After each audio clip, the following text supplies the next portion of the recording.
She was a black woman standing in a hospital hallway, holding a baby that the world told her she had to raise alone. A baby with golden skin and soft curls and eyes that told the whole truth, even when the man who gave her those eyes refused to look. He was Min Park, Korean mafia boss, a man who moved through Atlanta with the cold precision of someone who had never once been wrong about anything. Or so he believed.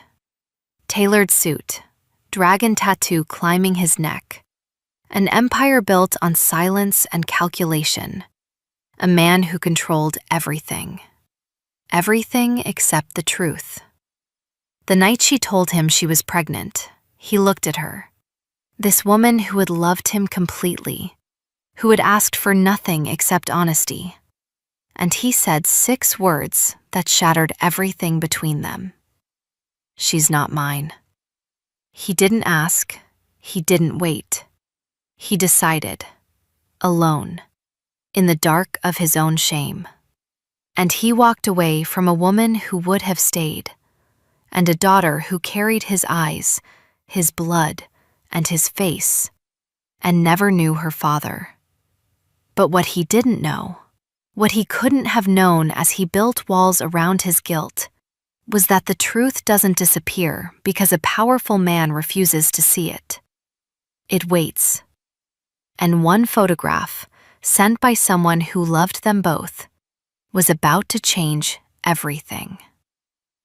Before starting the story, comment down below where you are watching from and what time it is there.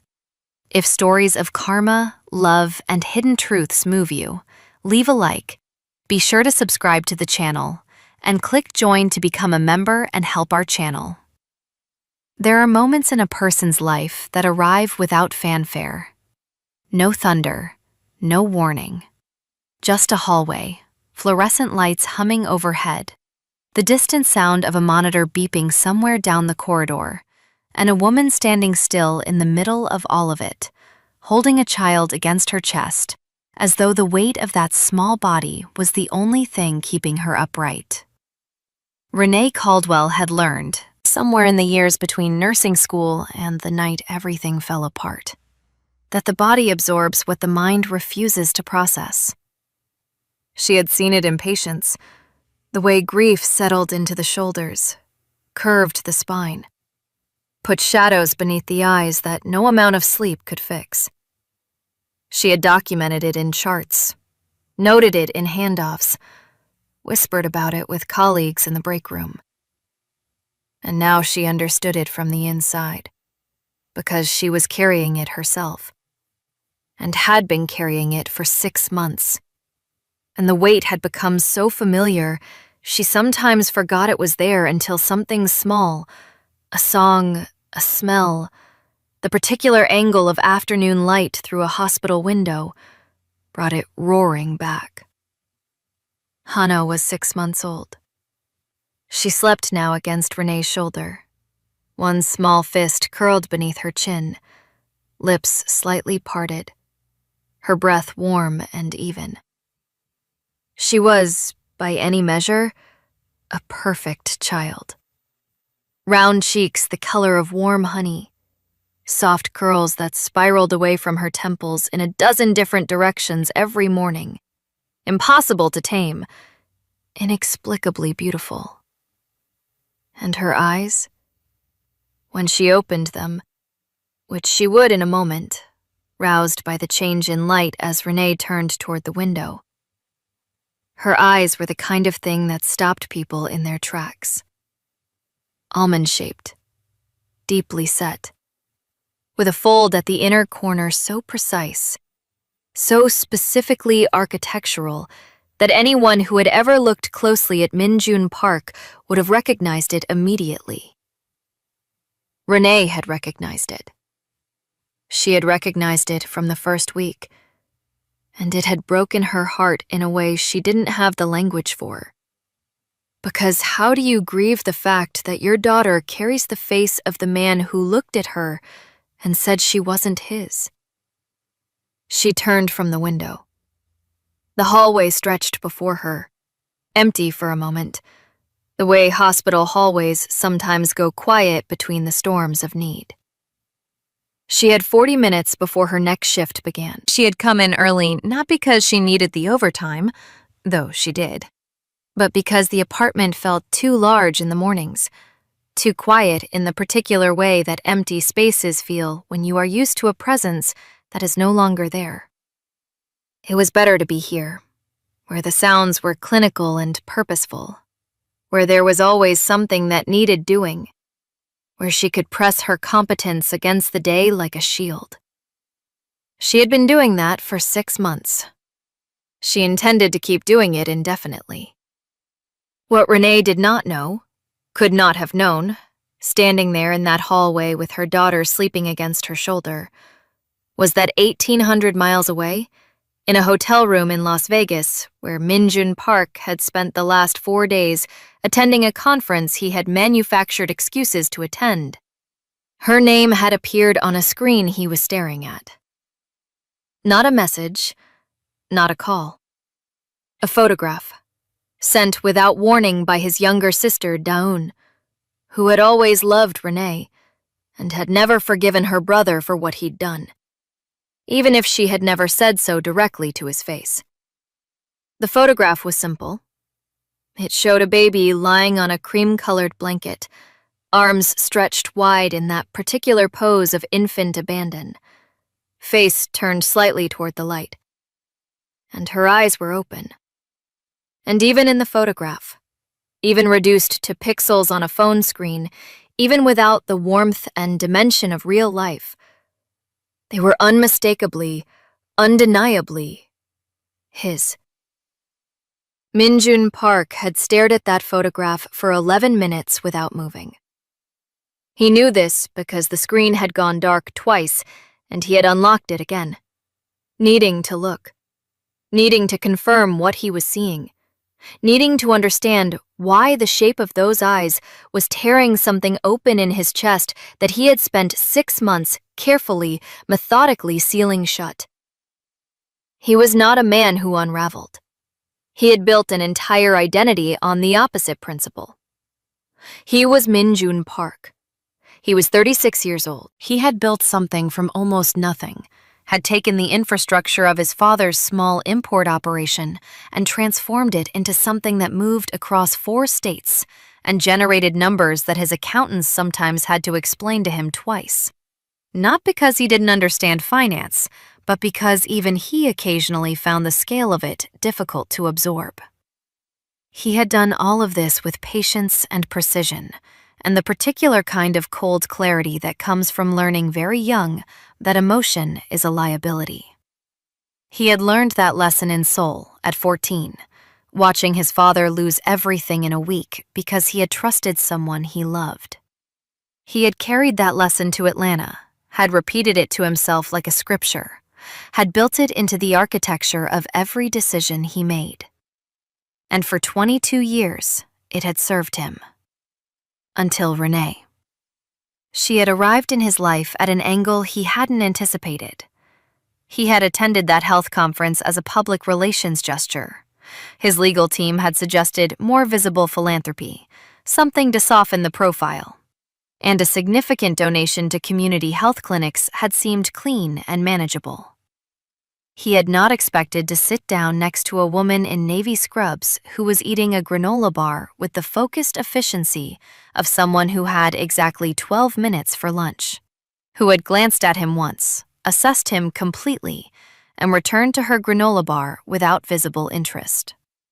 He had found this, to his own bewilderment, captivating. He had introduced himself. She had been polite but unimpressed. He had offered to buy her coffee. She had pointed out that the conference was providing free coffee 20 feet away. He had laughed, genuinely, spontaneously, in a way he almost didn't recognize.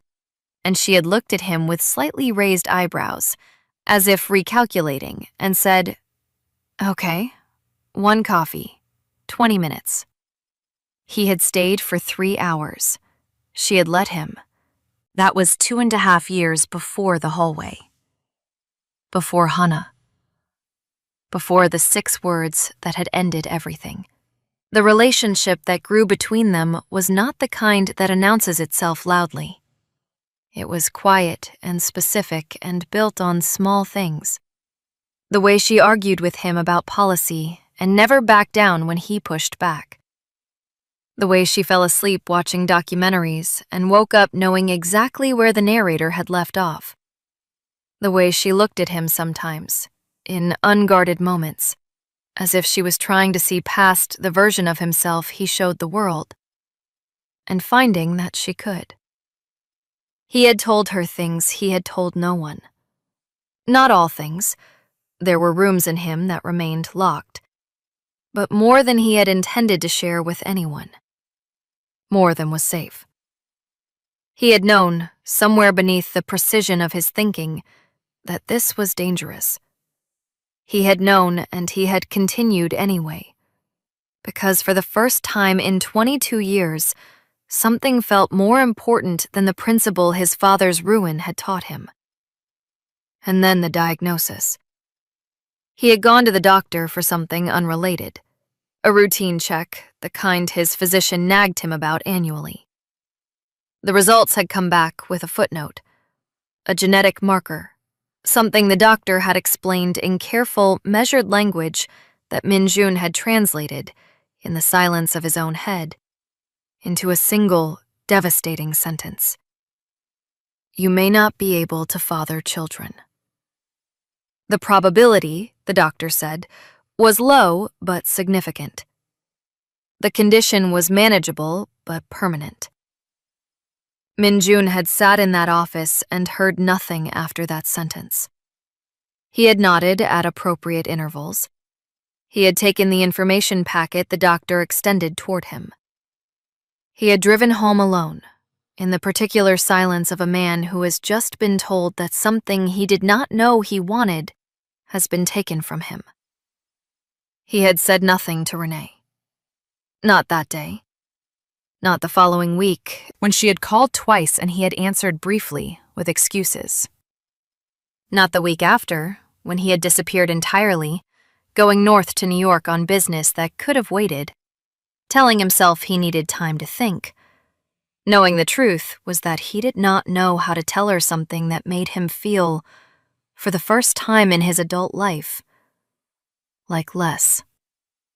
He had not told her because telling her would have required him to admit that the diagnosis had shaken something fundamental in his sense of himself.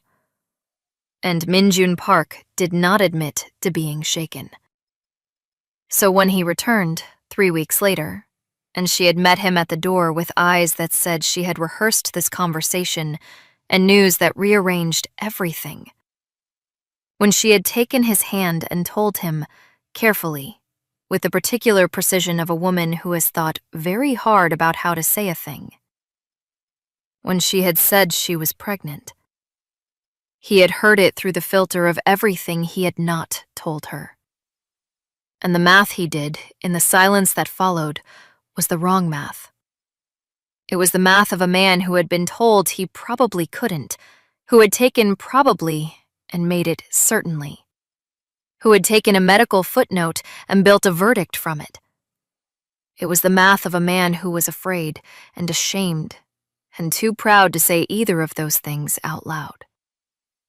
She's not mine, he had said. 6 words. Quiet.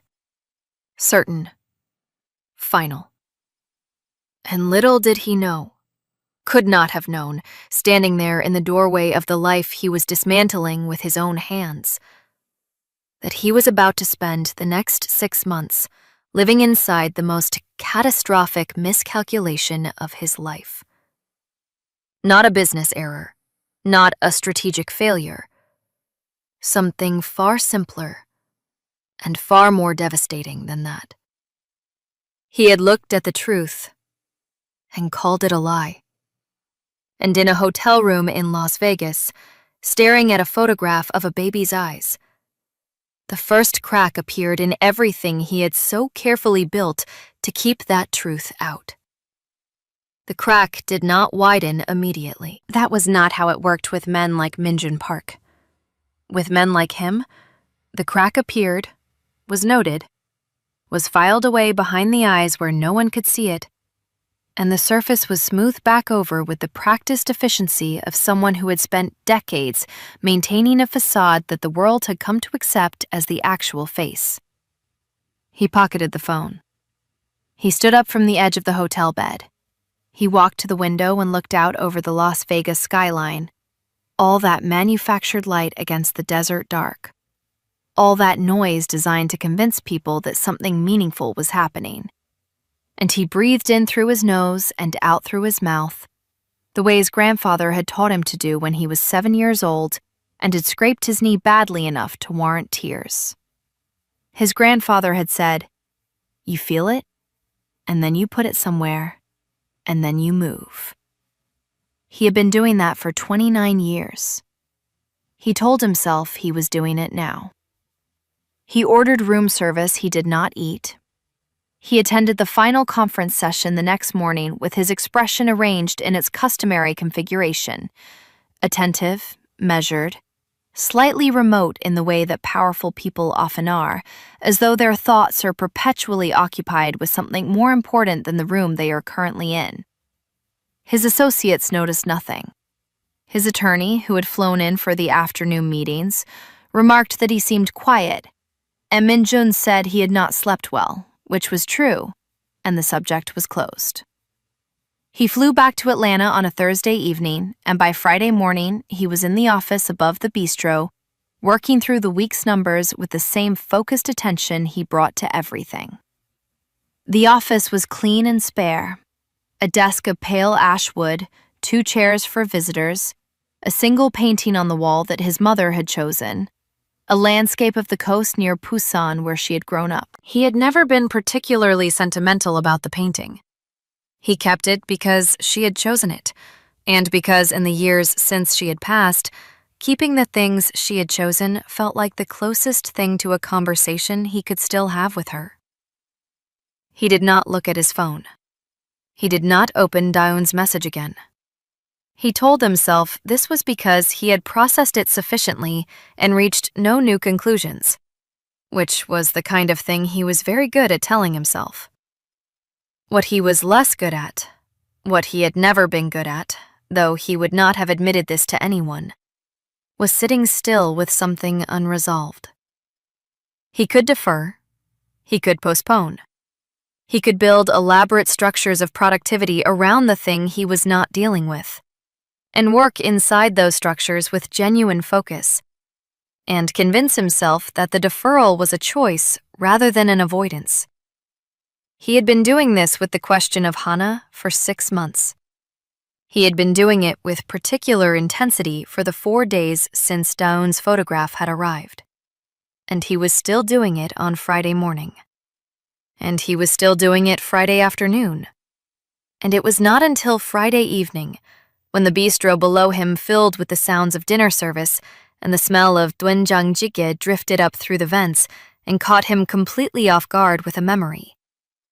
Renee sitting across from him at that same table downstairs. The first time he had cooked for her. Laughing at something he had said. Her head tipped back, completely unguarded. That the structure collapsed. He sat at his desk for a long time afterward. Not working.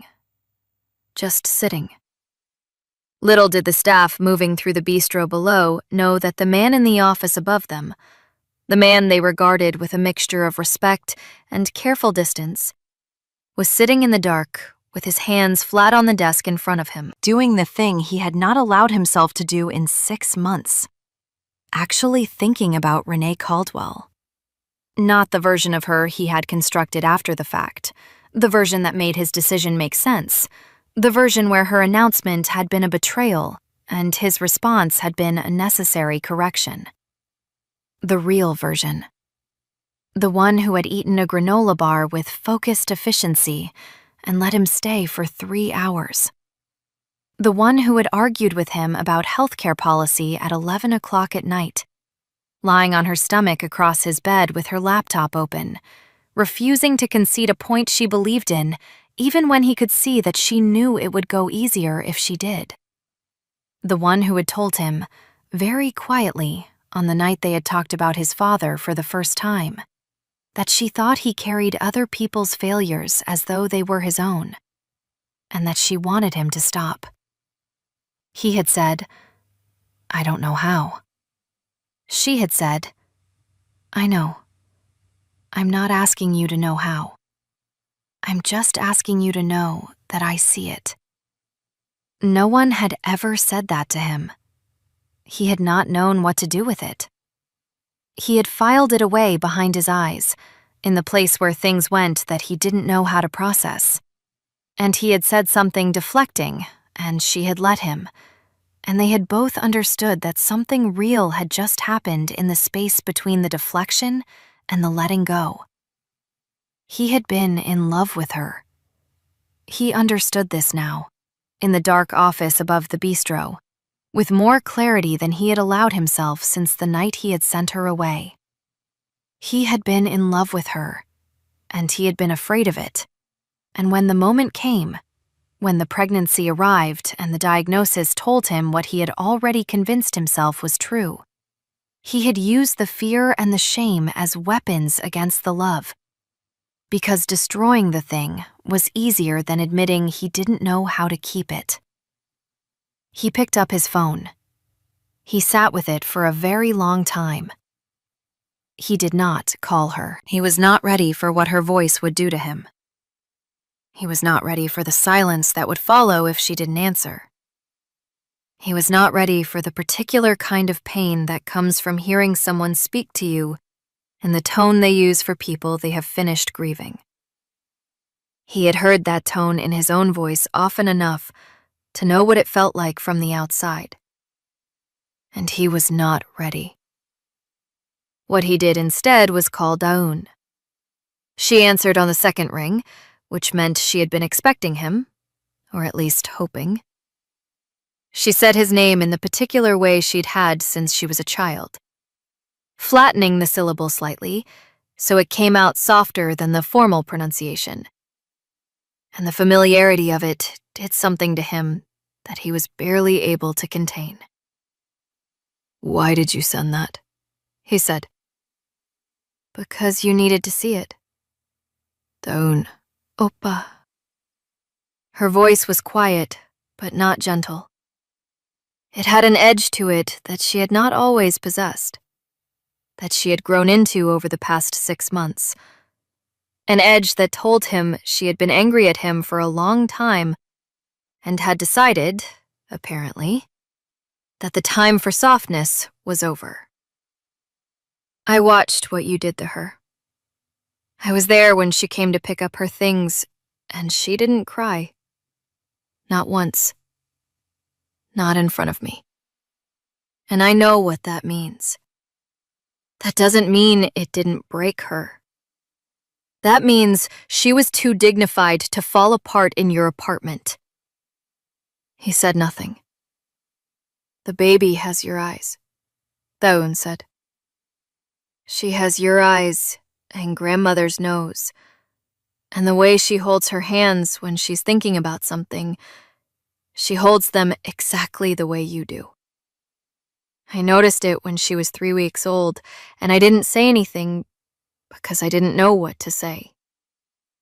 But I'm saying it now because someone has to. The doctor told me. I know what the doctor told you.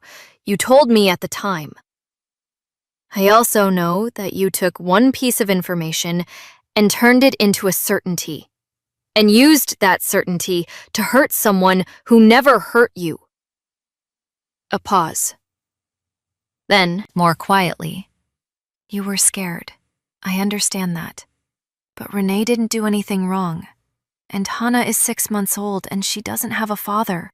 And you are sitting in that office right now, not talking to anyone and telling yourself you're thinking, when really you're just waiting for a way to feel less terrible that doesn't require you to do anything hard."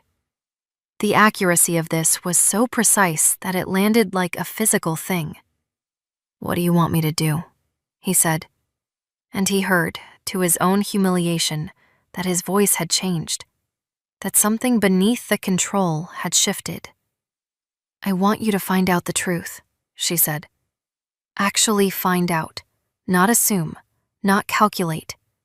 Do the test. And then figure out what you owe to that little girl and to Renee, and maybe even to yourself. And do it. Whatever it is, just do it. She hung up before he could respond. He sat in the dark for a long time. Below him, the bistro sounds continued. The clean percussion of plates, the low murmur of conversations, someone laughing near the bar. The ordinary sounds of a world proceeding without regard for the fact that something was quietly coming undone above it. The next morning, he drove to the hospital. He had not planned a speech. He had not prepared an approach. He had, in fact, spent the entire drive telling himself he would simply park, sit in the car, determine whether the impulse was genuine or reactive, and drive away if necessary. This was the kind of procedural self-permission he had always given himself. The illusion of an exit as a precondition for taking the step. He parked. He sat in the car for 4 minutes. Then he got out. The hospital lobby was bright and purposeful in the way that hospitals always are in the mornings. The particular choreography of shift changes, the clusters of scrubs moving with direction, the visitors who were already here so early because they had nowhere else to be. He stood near the reception desk and he was aware, with uncomfortable clarity, of how strange he looked here. The terse suit, the neck tattoo visible above his collar. The way people glanced at him once and then recalibrated their assumptions. He had always moved through spaces like this, spaces with different rules, different codes, with the careful self-possession of someone who understood that visibility was a vulnerability. Today, he stood there anyway. He asked for Renee Caldwell. The receptionist looked at him with the polite skepticism of someone trained to manage difficult people gently and said she would let the floor know. He found a seat. He sat in it. He waited. He waited for 3 hours and 12 minutes. He knew this because he had stopped looking at his phone, stopped giving himself access to the procedural world of messages and updates and the perpetual forward motion of business, and had instead sat with the waiting itself, which was its own kind of discipline. People came and went. A child across the waiting room fell asleep against her grandmother's arm. A man in his 60s sat with his hands clasped and his eyes on the middle distance, doing the particular calculations of someone waiting on news that might not be good. Min-jun watched all of it. He did not reach for his phone. And then the elevator opened, and Renee walked out. She was in her scrubs, the navy blue ones that she always wore on her long shifts, and she had Hana in a carrier against her chest. The baby awake now, head tilted to the side, those eyes open and moving with the particular focused curiosity of infants who are beginning to understand that the world contains more information than they have yet catalogued. Renee was speaking to a colleague as she came through the elevator doors, nodding at something the other woman was saying, her professional composure complete and settled around her like a second skin. And then she saw him. The composure didn't break. That was the first thing he noticed. It shifted. Some small internal rearrangement that only showed at the edges, in the slight straightening of her spine, the way her hand moved to rest against Hana's back in a gesture that was both protective and steadying, as if she were drawing something from the contact. She said something brief to her colleague. The colleague looked toward Min-jun, looked back at Renee, squeezed her arm once, and walked away. And then there were 10 feet of hospital corridor between them, and nothing else. Renee looked at him for a long moment. Then she said, in a voice that was quiet and level and contained every month of the past 6 months inside it like sediment, "You have a lot of nerve."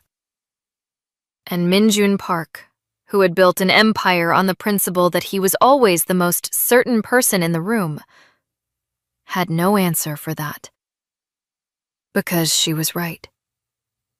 And they both knew it. And Hana, between them in the carrier, turned her head toward his voice when he had said nothing at all. Just the sound of his breath.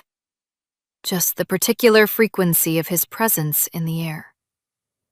And looked at him with eyes that were, unmistakably, exactly like his own. She did not invite him to sit down. She did not soften. She stood in that corridor with 10 feet between them, and her hand pressed flat against Hana's back, and she waited.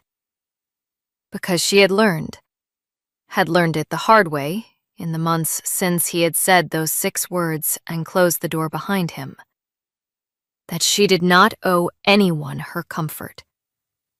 Not even him. Especially not him. Minjun took 1 step forward. Just 1. As though testing the weight of the ground between them. "I need to talk to you," he said. "I gathered that," Renee said. "You've been sitting in my waiting room for 3 hours. You knew I was here." "The receptionist told me 20 minutes after you arrived." She held his gaze without effort. "I finished what I was doing first." This, too, landed with precision. He had come here expecting... what exactly? He had not let himself construct an expectation, because expectation was the first step toward a particular kind of vulnerability he had spent his life avoiding. But beneath the careful blankness he had maintained for 3 hours in that waiting room, something had assumed she would be shaken to see him. Something had assumed, in the arrogant and unexamined way that certain kinds of men assume things about the women they have hurt, that his presence would constitute an event in her life, a disruption, something that would require her to gather herself. And instead, she had finished what she was doing first, and arrived composed, and was looking at him now the way she had always looked at him when she had already decided something, and was simply waiting for him to catch up. "I saw the photograph," he said. "Thaun sent me. I know what Thaun sent you." A pause. "She told me she was going to." He had not known that. The small recalibration this required. The understanding that the conversation he had imagined arriving at alone, with the photograph as a revelation, had already been anticipated, had already been discussed between 2 women who were apparently in more communication than he had realized, moved through him quietly. "Then you know why I'm here," he said. "I know why you think you're here," Renee said. "I'm not sure those are the same thing." A nurse passed between them with a cart, nodding at Renee, not registering Minjun as anything requiring acknowledgement. The corridor returned to its specific quiet. Hana made a small sound. Not distress, something between waking and settling. And Renee shifted her weight, a rocking motion so practiced it was nearly invisible. And the baby stilled. Minjun watched this. He watched the efficiency and the tenderness of it, the way Renee held the child's weight with her whole body rather than just her arms. The way the rocking was not a performance of motherhood, but simply motherhood itself, unremarkable to her now because it had become the texture of her daily life. He had missed 6 months of it. He had missed 6 months of Hana existing in the world, and the understanding of this arrived not as abstraction, but as something physical and specific. A loss with actual weight. "I want to do the test," he said. Renee was quiet for a moment. Then, "Why?" "Because I need to know. You need to know," she repeated. Not angry, precise. "Minjun, I know. I was there. I know who the father of my child is. I have known since before she was born. The question of whether you need to know is a different question from whether the answer is going to change anything. It changes everything. Does it? She tilted her head slightly. That gesture he remembered, the one that meant she was about to say something she had already thought through carefully and was only now choosing to deploy. Because from where I'm standing, what changes things is not a test result. A test result is just a number on a page. What changes things is what you do with it. And I have watched you make decisions based on information before, and I have watched what that looks like. And I am not going to let my daughter be on the receiving end of another one of your conclusions until I understand what you actually came here to say. The words were even. They were not raised. They were, in their very calmness, more devastating than anything shouted. Little did Minjun know, standing there in that corridor absorbing the full and measured weight of what she had said, that this moment, this specific exchange, this 10 feet of institutional tile between them, was the moment that would define every moment that came after it. Not the test, not the result. This. Whether he could stand inside the truth of what she was saying and not deflect, not manage, not reach for the procedural response that had always saved him from the actual conversation. He said, "I was told I couldn't have children." The corridor did not change. The lights did not shift. Hannah made another small sound and settled again. But something moved across Renee's face. Not softening, not yet, but a recalibration, a taking in of new information the way a precise mind takes in new information. Absorbing it, holding it, not yet deciding what it means. "Tell me," she said. And he told her. Standing in that corridor, without the desk between them, without the terse suit and the controlled expression doing their usual work. He told her about the appointment and the genetic marker and the doctor's careful language and what he had done with that language inside his own head, alone, in the silence of his car in the parking garage below the medical building. He told her about the 3 weeks he had been absent and what he had been doing in those 3 weeks, which was not business, which had never been business, but rather the elaborate avoidance of a conversation he did not know how to begin, because beginning it would have required him to say out loud that he was afraid of being less than she deserved. He told her this, and it cost him something. She could see it costing him. That was not nothing. But Renee Caldwell had also spent 6 months building something. Not a wall, exactly. Walls were static, and what she had built was more like a practiced equilibrium, a way of holding herself that accounted for pain without being governed by it. She had built it in the apartment, in the early mornings when Hannah was awake and crying, and there was no one else there. She had built it on the nights her mother had sat with the baby, so she could cry in the shower with the water running loud enough that no one would hear.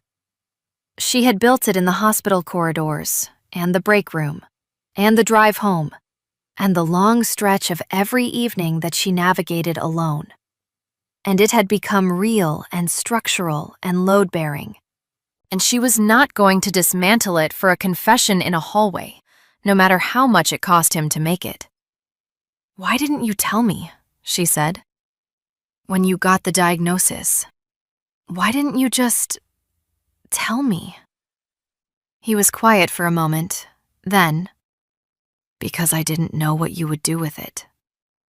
"I would have stayed," she said immediately. And then, quieter, "I would have stayed, Minjun. That's what you didn't let me do." The silence that followed this was the particular silence of an irreversible thing being understood. Not accepted. Understanding and acceptance are different architectures, but understood. He had made a calculation about what she would do, and the calculation had been wrong, and the wrongness of it had cost both of them everything. And now they were standing on the other side of that cost, looking at each other across the rubble. Hannah chose this moment to open her eyes fully. She had been drifting in the carrier, lulled by the vibration of voices, and now some change in the air, some shift in the quality of the silence, brought her out of it. She turned her head with the deliberate, effortful motion of a 6-month-old achieving focus, and she looked at Minjun. He looked back at her. The eyes were his. This was not a projection or a hope or a thing he was choosing to see because he wanted it to be there. They were his in the specific way that certain genetic expressions are undeniable. Not just the shape, though the shape was unmistakable, that deep-set almond with the precise epicanthic fold that the Park family called, with the casual pride of people who do not question their own distinctiveness, the family mark. It was also the quality of attention behind them. The way she was looking at him was the way he looked at things he was trying to understand. The particular focused intentness of a mind that does not glance, but examines.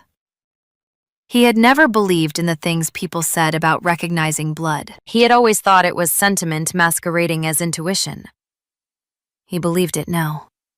Standing in that corridor, looking at a 6-month-old child who was looking back at him with his own eyes and his own attention and something in her expression that was entirely her own and entirely new. He believed it with a completeness that left no room for the architecture of doubt he had spent 6 months constructing. "Her name is Hannah," Renee said. Her voice had shifted, fractionally, but he heard it, because he had always heard the things that moved in the frequencies beneath what she said. There was something in the way she said it that was not a concession, but was perhaps the opening of a door, narrow and provisional, not an invitation, but not a refusal either. "Hannah," he repeated. The baby turned toward his voice, just slightly, just enough. Something happened in Minjin Park's chest that he had no existing vocabulary for. He had experienced many things in 36 years: ambition, loss, anger, the particular cold satisfaction of having outmaneuvered someone who thought themselves untouchable. But this was different from all of those. This was something arriving rather than something achieved, something given rather than taken. And he had so little practice with that mode of experience that for a moment, he simply did not know what to do with his own face. He looked up from Hannah to Renee. Renee was watching him with the eyes of a woman who had already done her grieving and was now doing something harder, which was deciding. Not forgiving. She was not there, and she might not get there, and she was not going to pretend otherwise. But deciding. Weighing the man in front of her against the man who had said those 6 words. Trying to determine whether there was enough distance between those 2 versions to make the next step possible. "I want the test," he said again. But it was different now. The same words carrying different weight. Not the words of a man demanding proof, but the words of a man asking for the chance to make the proof official. To have a number on a page that would allow the world, and himself, and her, to name what his eyes had already confirmed. Renee looked at him for a long moment. "I'll think about it," she said. It was not a yes. He knew better than to receive it as one. But it was not a no either.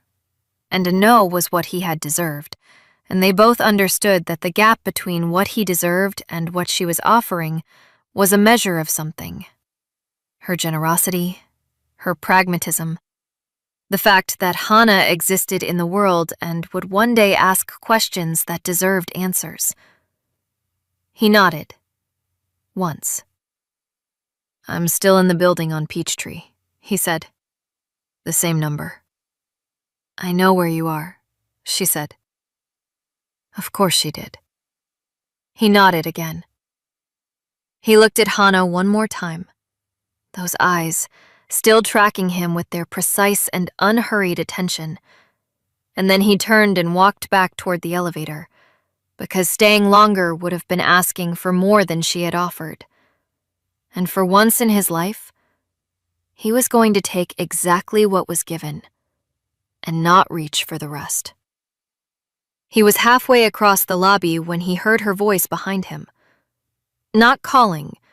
She did not raise her voice, had never raised it, not once in 2.5 years.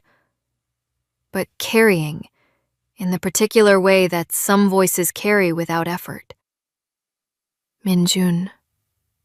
He stopped, turned. She was standing where he had left her, Hana in the carrier against her chest, one hand still resting on the baby's back. Her expression was not warm. It was not cold either.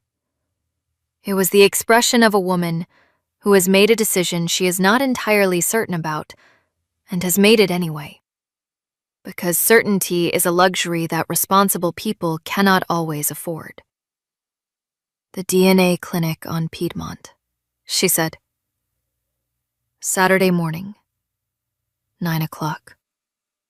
She did not wait for his response. She turned and walked back toward the elevator, and the doors opened as though the building itself had been waiting for her, and she stepped in, and they closed behind her. Minjun stood in the lobby for a moment after she was gone. Around him, the hospital continued its ordinary choreography, indifferent to the fact that something had just shifted in the life of the man standing near the reception desk in the ash suit. Something tectonic and irreversible. The kind of shift that does not announce itself, but that changes the coordinates of everything that follows. He walked out into the Atlanta morning. The light was the particular gold of early autumn, the kind of light that makes the city look briefly like a more beautiful version of itself.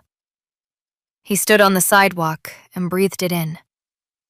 Saturday, 9 o'clock. He had not expected that. He had not deserved it. And he was aware, with a clarity that felt new and uncomfortable and necessary, that the distance between what he deserved and what he had been given was not a debt to be quietly absorbed and moved past. It was a measure of something he owed. Not to her, or not only to her, but to the child who had looked at him with his own eyes and not looked away. He started walking toward his car. He did not reach for his phone. He did not reach for the procedural world of things to manage and decisions to make and problems to solve. He walked in the autumn light with something sitting in his chest that he did not yet have the word for, that was made of equal parts grief and something that might, eventually, become gratitude. He did not know, on that Atlanta sidewalk, what Saturday would bring. He did not know what the number on the page would do to the architecture of everything he had built in the months since he had been wrong. He did not know whether Renee would ever look at him with anything other than the careful, load-bearing composure she had worn in that corridor. But he knew about the eyes. He had always known, if he was honest. And honesty, he was beginning to understand, was the one discipline he had never actually mastered. Saturday was 4 days away. For the first time in 6 months, Minjun Park had something to wait for that was not a number on a balance sheet or a meeting with consequences. Something that could not be managed or anticipated or controlled. Something that simply had to be arrived at, with whatever he was able to bring. He got in the car. He drove home. He did not call his attorney. He did not call his operations manager. He sat in the car in the underground garage for 3 minutes after he turned off the engine, in the quiet, and he let himself feel the full weight of what was coming without putting it anywhere. His grandfather had said, "You feel it, and then you put it somewhere, and then you move." For once, he was only going to do the first part. Saturday arrived the way significant days sometimes do, without the ceremony they deserve, dressed in the ordinary clothes of any other morning. The sky over Atlanta was low and gray, not threatening rain exactly, but holding it in reserve, the kind of sky that makes the city look provisional, as though the light has not yet committed to the day. Min-jun was awake before 5. He had slept in pieces, waking at intervals and lying in the dark of the penthouse bedroom with the particular alertness of a man whose mind has decided that rest is a lower priority than rehearsal, cycling through versions of what the morning might bring until the versions blurred together and became indistinguishable from each other. He was at the clinic on Piedmont at 8:43. He sat in his car and watched the entrance and told himself he was not watching for her. And then she arrived at 8:57 in a gray coat he did not recognize. She had bought it after then, bought it in the life she had been building without him, with Hannah in a car seat carrier, and the sight of them moving across the parking lot together, Renee's stride purposeful and measured, even with the added weight and complexity of the carrier, did something to his chest that made the rehearsed versions of the morning dissolve entirely. He got out of the car. She saw him. She nodded once. Not warmth, not coldness. The nod of a woman who has decided on a pragmatic neutrality and intends to maintain it. And they walked into the clinic together, without touching, with 12 inches of autumn air between them that felt, to Min-jun, like a geography with its own weather. The clinic was clean and quiet, the way medical spaces are quiet on Saturday mornings, when the urgent cases have gone elsewhere, and what remains are the appointments that required the particular courage of a scheduled decision. A technician took them through the process with the brisk compassion of someone who had done this many times and understood that the people sitting across from her were rarely there for simple reasons. A cheek swab from Min-jun, a cheek swab from Hannah, who submitted to this indignity with the focused disapproval of a 6-month-old being asked to cooperate with something she had not agreed to, and then forgot about it entirely when Renee produced a soft cloth toy from the bag and handed it over. The results, the technician explained, would be available within 48 hours via a secure portal. They walked out into the gray morning. At the edge of the parking lot, where their paths divided towards separate cars, Renee stopped. She adjusted the carrier against her chest. She looked at him with the expression he had come to understand was not composure exactly, but the thing that composure is built on top of. Something older and quieter. The bedrock of a person who has decided what they are made of, and has stopped negotiating with anyone who wants to tell them differently. 48 hours, she said. Yes, he said. And then what? He had thought about this. He had thought about almost nothing else for 4 days. He said, "Then I want to be honest with you about all of it. The diagnosis, what I did with it, what I should have done instead. Not to ask for anything, just because you deserve to hear it said properly. Not in a hospital corridor." She was quiet for a moment. Hannah was batting at the cloth toy with the serious concentration of someone engaged in important research. "I'll think about it," Renee said, for the second time.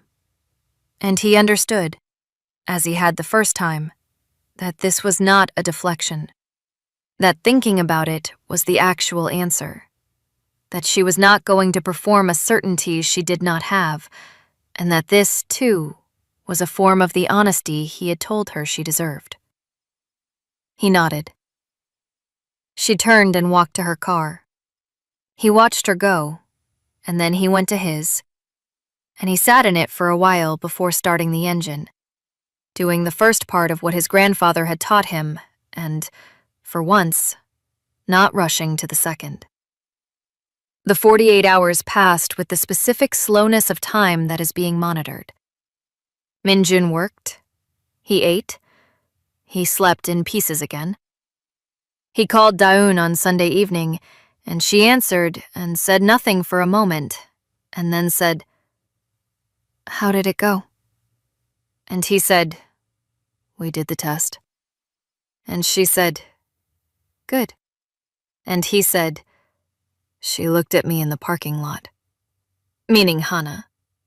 And Daeun said very quietly, "I know. That's why I sent you the picture." He did not have an answer for this, and she did not require one.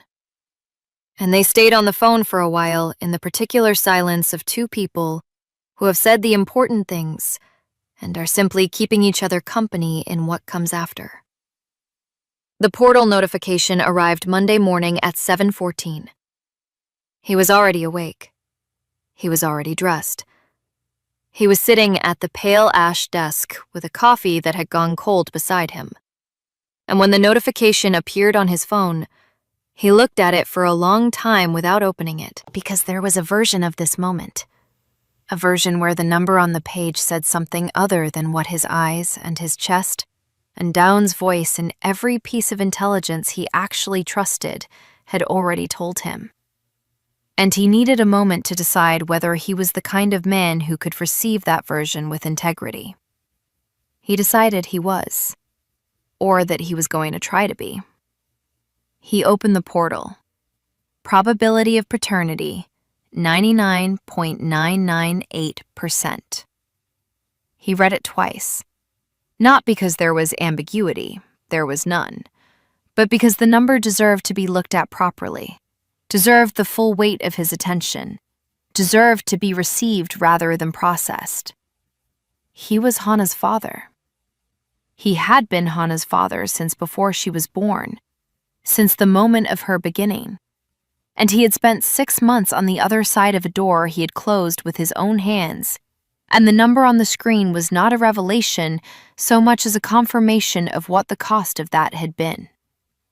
There was a note at the bottom of the report, a brief addendum from the reviewing geneticist, flagged as relevant to the case. He read it again. Then he set the phone down on the desk and sat very still. The note explained that the genetic condition he had been diagnosed with, the condition that had been described to him as making paternity nearly impossible, had been assessed using a diagnostic framework that had since been revised. The revised framework, updated in the clinical literature 18 months ago, reclassified the condition in question as a significant but not prohibitive factor in fertility. The earlier language, which had been standard at the time of his diagnosis, had overstated the reproductive implications. In plain terms, the doctor who had spoken to him had used the best language available to him at that moment, and that language had been imprecise, and the imprecision had cost more than any of the people involved in that original appointment could have anticipated. A medical footnote, a reclassification in a clinical journal, a single paragraph of updated language that, arriving 18 months earlier, might have changed everything. Minjun Park sat at his pale ash desk and looked at his mother's painting. The coast near Busan, the particular blue of the water there, the small figures on the rocks that she had always said represented ordinary people living ordinary lives and finding them sufficient. And he understood, with a completeness that left no room for bargaining, that he had destroyed something real and irreplaceable because he had taken a piece of information, accepted it without question, and built a verdict from it in secret, alone, without giving the person most affected by it any opportunity to respond. He had done to Renee exactly what his father had done to their family. He had decided, in the privacy of his own fear, what the truth was. He had not checked. He had not asked. He had not said in the simplest possible language, "I am afraid. And here is what I have been told, and I need you to help me understand what it means. He had done none of those things. He had simply decided and acted on the decision, and left her to absorb the consequences of a choice she had not been invited to participate in. The irony of this, that a man who had built everything on the principle of not repeating his father's mistake had repeated it in the most fundamental way, not through trust betrayed, but through truth withheld, arrived not as a revelation, but as a weight, quiet and total. The kind of understanding that does not spark or flash, but simply settles, the way sediment settles, the way the ground absorbs rain. He picked up the phone. He called Renee. She answered on the fourth ring. He heard in the background the small sounds of a morning in progress. Water running, a drawer closing, Hannah making the low, contemplative sounds she apparently made while conducting her morning research into the nature of things. "I got the results," he said. "So did I," she said. "They send them to both parties." Of course they did. He had not thought of this.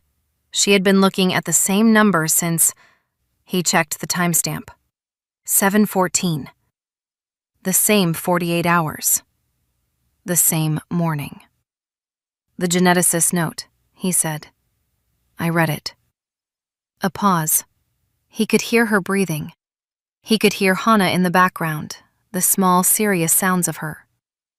"Renee," he said, and then he stopped, because the sentence he had prepared, the honest and complete version of everything he should have said 6 months ago, the one he had been composing for 4 days in the gaps between sleep, did not feel like enough. Not because it wasn't true, because the truth of it was so large and so overdue that any sentence he built from it would arrive smaller than what it was trying to carry. "I know," she said, quietly. Not forgiving. He heard the distinction, had trained himself to hear it. Not forgiving. Knowing. Which was different and more complicated, and in this moment more than he had any right to expect. "I want to be in her life," he said. "Whatever that looks like, whatever you decide that looks like. I'm not asking for what I had before. I'm not asking for anything I haven't earned. I just..." She looked at me, Renee, in the hospital. She looked at me and He stopped. "I know," Renee said again. And this time there was something beneath the words. Not warmth yet, not the warmth he remembered, but the distant precondition of warmth. The state of a thing that has not been destroyed and might, given sufficient time and sufficient evidence, become something livable. "Can I see her?" he said. The pause that followed this was the longest pause of his adult life. Longer than the wait in the hospital waiting room. Longer than the 48 hours of the portal. It was the pause of a woman doing the hardest kind of arithmetic. Not numbers, but people. Not probability, but trust. Weighing a man's stated intentions against his demonstrated history, and finding a path between what he had been and what he might be allowed to become, for the sake of a child who deserved a father, and a mother who had decided that her own dignity was not negotiable, and that both of those things could be true at the same time. "Sunday," Renee said. 1 hour. My mother will be there." He almost said, "Thank you." He stopped himself, because thank you was not enough and also too easy. The kind of phrase that lets the person saying it feel they have acknowledged something, when what they have actually done is found the quickest available exit from the weight of it. Instead, he said, "Sunday. I'll be there." "Minjun." Her voice changed slightly. Not softer exactly, but different, carrying something she was choosing to say in spite of the cost of saying it. Whatever happens from here, whatever we figure out about Hana, about what this looks like, I need you to understand something. Tell me, he said. I'm not doing this for you, she said. I'm not doing this because of the test result, or the note, or the diagnosis. I'm doing this because Hana is going to grow up, and she is going to look in a mirror, and she is going to see something that comes from both of us, and she is going to want to understand where she comes from. All of where she comes from. And I refuse to let my anger at you, which is real and which is not finished, be the reason she doesn't get to know that. She said it the way she said everything important. Evenly, without performance, with the particular precision of a person who has thought carefully about what they mean and means exactly what they say. I understand, he said. I don't think you do yet, she said. But I think you're going to try. And right now, that's what I have to work with. She ended the call. He sat at his desk with the phone in his hand and his mother's painting on the wall and the cold coffee beside him and the morning light coming through the windows at the angle that meant the city was deciding, finally, to commit to the day. He thought about Hana. He thought about the way she had looked at him in the hospital corridor. The focused and unhurried attention of those eyes. His eyes. The family mark. The thing he had looked at in a photograph and recognized before he was ready to recognize it. He thought about what it meant to be given something you had forfeited and had no right to request back, and what you owed to the person who gave it anyway. Not in gratitude. Gratitude was too simple, too self-serving. But in the steady and unglamorous work of becoming someone worthy of the gift. He was not there yet. He knew this. The knowing was not comfortable. He intended to sit in the discomfort rather than manage it. To let it do what it was supposed to do, which was change something permanent in the architecture of how he made decisions about the people he loved. Sunday came. He arrived at Renee's apartment building at exactly the agreed time. Not early, which would have been presumptuous, not late, which would have been disrespectful. He rang the bell. He waited. He heard footsteps, and then Renee's mother, a small, direct woman who looked at him for a long moment with the eyes of a person who has heard everything and is making her own assessment independent of whatever conclusions others have reached, opened the door and looked at him and said, without preamble, "You hurt my daughter." "Yes," he said. "I did." She studied him for another moment. Then she stepped aside. He walked in. The apartment was warm and lived in, the particular warmth of a space that has been organized around the presence of a child. The soft geography of toys distributed across the floor. The mobile hanging above a playmat in the corner, the small shoes near the door that were barely larger than his palm. Renee was standing near the window with Hana against her hip, the baby awake and alert, wearing a yellow outfit that made her look, Minjun thought, like a small and serious patch of sunlight. Renee looked at him. She did not speak. She was, he understood, giving him the moment. Not as a gift, but as a test.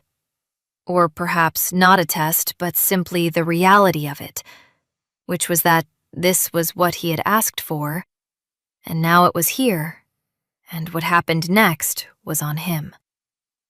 He crossed the room. He stopped a few feet from them. He looked at Hana. Hana looked at him. And then, with the absolute authority of a person who has not yet learned to make decisions based on anything other than the truest available information, she reached out one small hand toward his face. He let her touch his cheek. Her fingers were warm. She examined him with the patient focus of a scientist encountering a new specimen. And then she looked up at Renee. checking, the way infants check, orienting herself against the person she trusts most. And Renee looked back at her and said, very quietly, "It's okay." Hana looked back at Minjun. She made a small sound that was not quite a word, and not quite not a word. And then she did the thing that undid him completely, the thing that no amount of preparation could have prepared him for. She smiled. Not the reflex smile of a baby startled into happiness, but a deliberate one. The smile of a person who has decided, with whatever small and powerful intelligence she possessed, that the face in front of her is one she is willing to accept. Minjun Park, who had not cried since he was 14 years old and had scraped his knee badly enough to warrant tears, and had been taught instead to feel it and put it somewhere and move, did not put it somewhere this time. He felt it. He let it stay. He stood in Renee Caldwell's warm apartment with his daughter's hand against his cheek, and his eyes full of something that had been waiting, he understood now, for longer than 6 months. That had been waiting, perhaps, since he was 14 and had learned the wrong lesson from his father's ruin, and had spent 22 years building an empire on the foundation of that lesson, without ever questioning whether the foundation was sound. It was not sound. He knew this now. He knew it the way you know things that have been proven not by argument, but by consequence. The slow and irrefutable proof of what happens when a principle is wrong, and you follow it anyway. And the following costs you everything that was real. Renee watched him. She did not look away. She was, he understood, witnessing this deliberately. Not to be cruel, and not to be kind, but because she believed that a person should have to stand fully inside the truth of what they had done, and what it had cost, and what it might yet become, without the mercy of being looked away from. She had always believed this. It was one of the things he had loved about her, back when he had been allowing himself to love things. And he understood now that it had not changed, that she was still that person, that the 6 months had not altered the essential architecture of who she was, had perhaps reinforced it, added load-bearing elements, made it more fully itself. And that this, too, was something he had lost and could not simply reclaim, but might, with sufficient patience and honesty and time, be permitted to witness from nearby. That was what he had. Nearby. Sunday. 1 hour. His mother's painting on a wall in an office above a bistro. A test result on a portal. A geneticist note about revised language that had arrived too late to prevent the damage, and in time, just barely, to begin naming it. And Hana with her hand against his cheek, and his eyes and her mother's steadiness, and the particular smile of a person who has not yet learned to protect herself from the world, and is therefore able to receive it fully, without the elaborate architecture of defense that adults spend their lives constructing and dismantling and reconstructing, and that in the end, he was beginning to understand, never quite keeps out the things that matter. When the hour was over, he stood at the door. Renee's mother was in the kitchen. Renee stood in the hallway with Hana on her hip, and the expression on her face was the one he had seen in the hospital corridor. Not warm, not cold. The expression of someone who has made a decision they are not certain about and has made it anyway. "Same time next Sunday?" he said. She looked at him for a moment, then, "Same time next Sunday." He nodded. He looked at Hana one more time. Those eyes, calm and alert and entirely themselves, neither his nor Renee's, but something new, something that had not existed in the world before the two of them had found each other in a conference room, and stayed for 3 hours over coffee, and slowly, without either of them intending it, become necessary to each other. Something that deserved a father who had learned, finally, that the bravest thing a person can do is not to control what they feel, but to stand inside it fully, without putting it somewhere, and let it change them. He walked out into the Sunday morning. The light was different now than it had been on that gray Saturday. Clearer, more committed, the particular brightness of a day that has decided what it is. He stood on the sidewalk for a moment before getting in his car. He did not feel it and put it somewhere. He just felt it. And then slowly, he moved. If this story moved you, stop for a moment and reflect. Have you ever had someone look at you, someone who claimed to love you, and choose their own fear over the truth you deserved to hear? Have you ever had to protect your dignity alone, carrying something heavy, while the person who should have stood beside you let their pride make the decision for both of you? And if you have ever been given the choice between holding on to your anger, which was earned, which was real, or opening a door, not for them, but for someone who needed you to, which one did you choose? Tell us your experiences and feelings in the comments. We read them all. And if you believe in stories about dignity, truth, and redemption, leave a like, be sure to subscribe to the channel, and click join to become a part of our community and help the channel.